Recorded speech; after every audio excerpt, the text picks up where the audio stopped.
Assalamualaikum warahmatullahi wabarakatuh. Kembali lagi di channel VTP.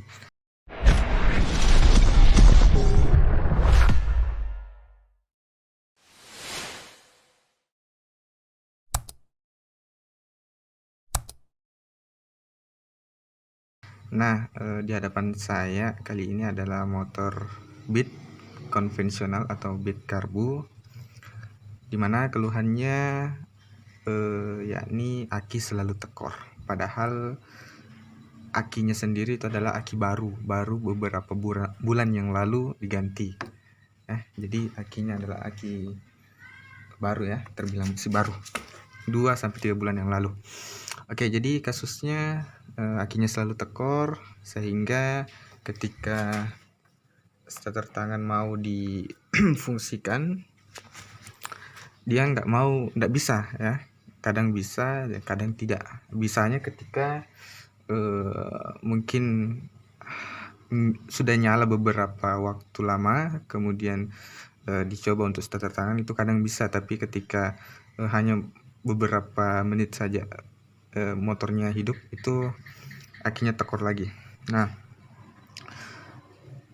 pada umumnya kerusakan seperti itu atau kemudian kasus seperti itu adalah disebabkan oleh pengisian yang tidak normal ya, pengisian yang tidak normal.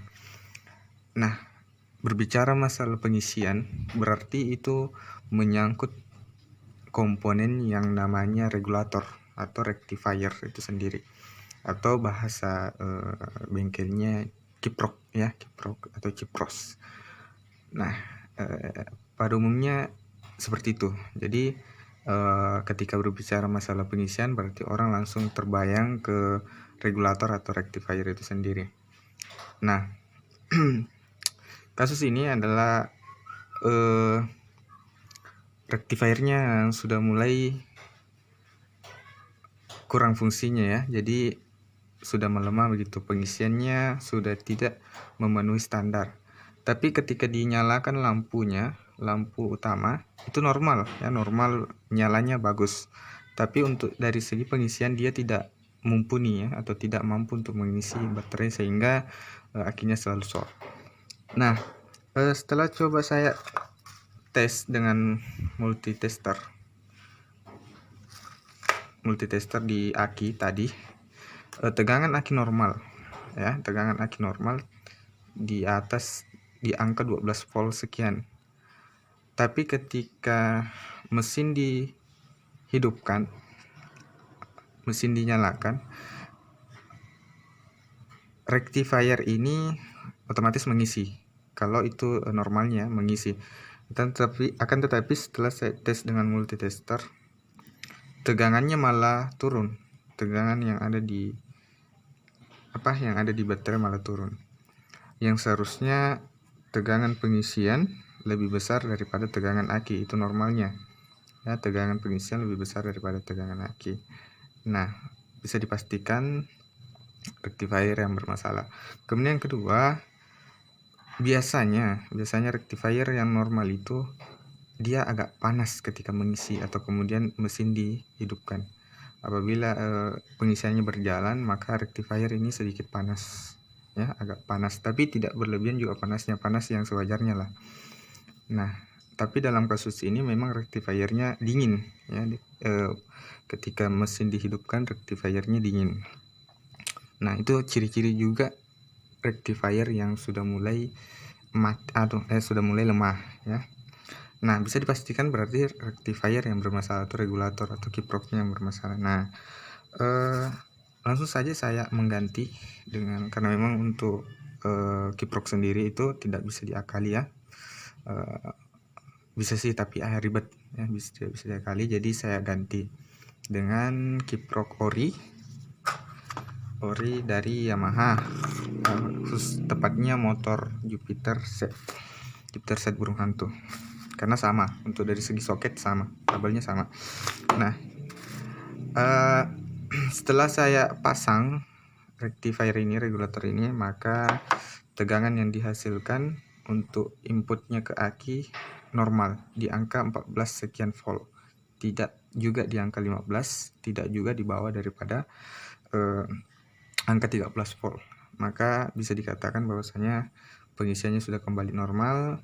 Dan setelah saya hidupkan motornya beberapa menit tadi, maka alhasil akinya mulai normal kembali.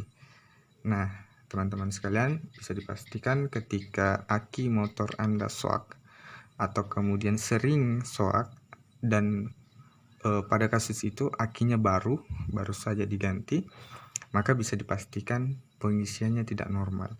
Nah, hal pertama sekali yang Anda cek adalah bagian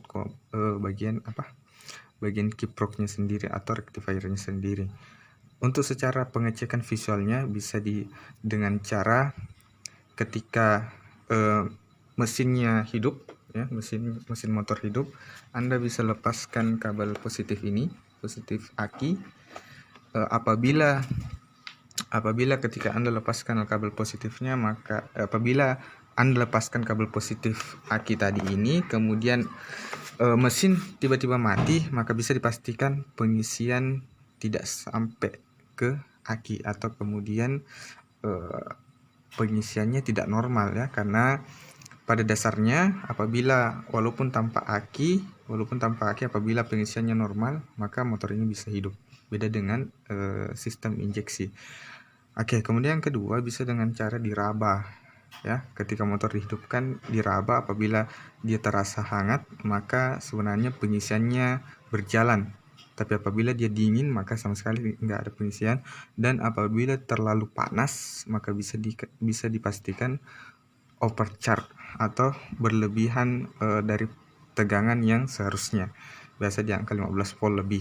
Nah, itu berbahaya bagi aki, bisa membuat aki rusak. Oke, itu teman-teman sekalian, dan bisa Anda lakukan sendiri, ya. Bisa Anda lakukan. Kemudian tips selanjutnya pemilihan dalam membeli rectifiernya sendiri, teman-teman sekalian. Nah, jadi ketika Anda memilih rectifier, pastikan Anda memilih yang ori. Kalau saran saya, apabila Anda ingin melihat jangka waktu penggunaannya, ya. Tapi memang kalau ketika budget Anda tidak mencukupi, ya itu kembali lagi ke teman-teman sekalian. Tapi kalau saran saya, lebih baik beli dengan ori. Kenapa saya pakai milik atau punya Yamaha? Karena saya keliling-keliling cari, nggak nemu untuk tipe Honda Beat ini sendiri, ya. Jadi saya pakai Yamaha. Jadi itu saran saya, teman-teman sekalian, kalau bisa pakai yang ori untuk Anda lebih puas make di jangka waktu yang lama. Memang sih harganya terbilang mahal, ya. Tadi ada yang merek biasa hanya 20-an ribu lebih, sedangkan yang asli ini di angka 100.000 lebih, ya, 170, 160, 110. Tapi dari segi kualitas memang beda jauh, teman-teman sekalian, ya. Dari segi kualitas memang jauh. Ini pada kasus ini adalah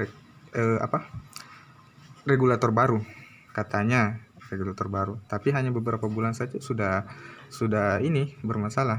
Nah, itu saran saya, teman-teman sekalian. Jadi pastikan Anda menggunakan rectifier yang ori kalau memang budget teman-teman mencukupi, dan kemudian juga